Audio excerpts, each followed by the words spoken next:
Andijon viloyatida o'tgan yili IT yo'nalishdagi eksportyor korxonalar tomonidan 28 million AQSh dollari miqdorida xizmatlar eksporti amalga oshirildi. 2026-yilning birinchi choragi yakuni bo'yicha esa bu ko'rsatkich 8,5 million AQSh dollarini tashkil etdi. Mazkur natija bilan Andijon respublikada ikkinchi o'rinni egallamoqda. Bu 5 yil avval umuman xizmatlar eksporti bo'lmagan IT park rezidentlari soni atiga 3 tani tashkil etgan viloyat uchun tez sur'atlarda karrasiga o'sish degani. Qolaversa, eksportning zamonaviy yo'nalishi rivojlanishida IT park rezidentlari sonining ortib borishi muhim rol o'ynamoqda. 2021-yili Toshkentdagi logistika markazimizdan 11 dona tajriba oshirgan ishchilarni olib kelib, Marhamatda ochgandik. 5 yil davomida hozir Marhamat tumanimizda 250 ta ishchilar ishlayapti. Yangi bino bizga 150 ta ishchilarni o'sishi uchun xizmat qiladi. Eksport xizmatini hozir 7 milliondan oshiqrog'ida, hozir 10 milliondan oshirishga harakat qilamiz. Boshlanishda biz 12 ta, 13 ta shtatlar bilan, keyinchalik Midwest deydi, o'sha Midwestlar bilan keyinchalik butun 48 ta Amerika kontinent shtatlariga yuklarni tashishni amalga oshiryapmiz. Mana hozir yil oxirigacha 1000 ta trakka olib chiqish rejamiz bor. Bu faqat hudud iqtisodiyoti uchun emas, bu oilalar daromadini oshirish, yoshlar bandligini ta'minlashda ham zamonaviy yechim. Bugun birgina Ershi Logistics kompaniyasining o'zida 200 ga yaqin yosh doimiy ish o'rniga ega bo'lgan bo'lsa, ular orasida 5000 dollardan yuqori maosh olish endi yangilik bo'lmay qoldi. Bizda oylik daromad 360 dollardan boshlanadi.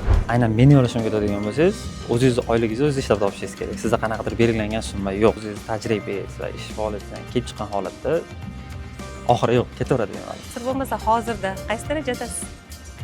Hozirda 6 yillik tajriba bilan 5000 AQSh dollardan ko'p daromad topaman. Bugun Andijon poytaxtdan keyingi IT o'chog'iga aylanmoqda. Qolaversa, IT va BPO kompaniyalarining qiziqishi ham ortib boryapti. Ana shunday hamkorlarni o'zimizga yanada keng kirib kelishni ta'minlash va moliyaviy xatarlarni minimallashtirishga qaratilgan Zero Risk dasturi Andijonda ham ilgari surildi. Dasturning imkoniyatlaridan birinchilardan bo'lib foydalanayotgan Alpha United jamoasi ham bugun rivojlanishning yangi bosqichida. 23-yil Andijonda olib kelgan bo'lsak, bu sohani o'sha paytda 3 ta xodim bilan boshlaganman va birinchi boshlaganimizda faqat dispetcherlik xizmat, faqat yukni A nuqtadan B nuqtaga olib berish xizmati bilan boshlaganmiz. Hozirga kelib dispetcherlik, HR, maintenance, mexanik xizmatlarni o'z ichiga olib kompaniyamiz kattalashdi. 2 yil oldin aytaylik 10 ta yuk mashinasiga xizmat ko'rsatgan bo'lsa, hozirgi kunga kelib bu raqam 120 taga yetdi.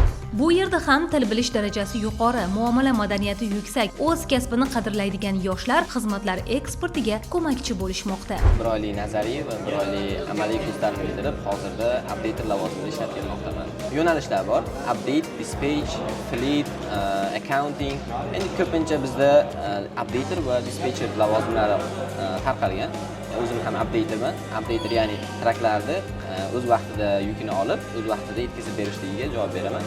Dispetcherga keladigan bo'lsak, dispetcherlar o'sha traklarga, ya'ni haydovchilarga yuklarni ta'minlab berishadi. Maoshimga keladigan bo'lsak, birinchi oyingiz 300 dollar olasiz va keyingi oylardan har bitta qilgan grossingizga, ya'ni olgan yukinizga qarab 0.06% dan to'lov qilinadi. Hozirda 2 oydan beri ishlab kelyapman. Ikkinchi oyimda sezilarli, ya'ni 2 barobar ko'rindi oyligimda, ya'ni birinchi oy aytganda 300 dollar bo'lgan bo'lsa, bu oy 700 dollar, 600 dollar. Hozirda viloyat bo'yicha 105 ta mana shunday IT park rezidentlari mavjud bo'lsa, ularda 1571 nafar yosh yuqori daromadli ish bilan ta'minlangan. Bu yil mana shu ko'rsatkichni 2000 taga, xizmatlar eksportini bir necha barobarga oshirish rejalashtirilmoqda.